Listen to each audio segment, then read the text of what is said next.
The old armchair had always been Grandpa's favorite. Its faded brown leather bore the marks of time, cracks along the armrests, a worn-out cushion where he had sat for years, sipping his tea, reading the newspaper, or simply staring out the window. After he was gone, the chair sat empty, untouched, except for Max. Our golden retriever had never cared for the chair before. He had his own bed by the fireplace, a soft plush one we had bought just for him. But something changed after Grandpa passed. Max abandoned his bed and took up residence in the chair, curling into its worn-out seat as if it had always been his. At first, we thought he was just being stubborn.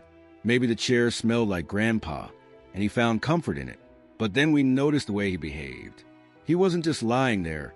He was waiting.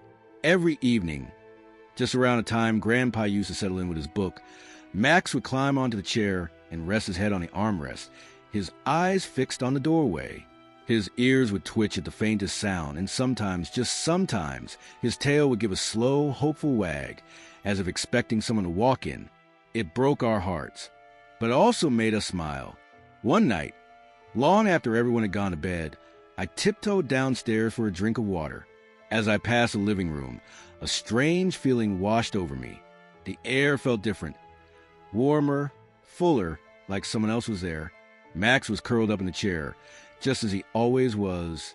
But this time, something made me pause.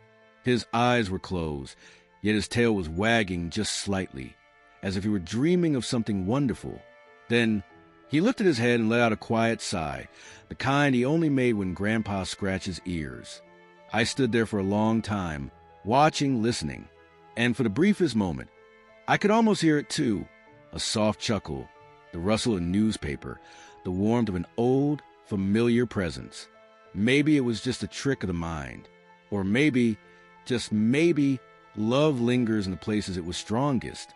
Max never left the chair, and we never asked him to. Some bonds don't break, even when the world says they should.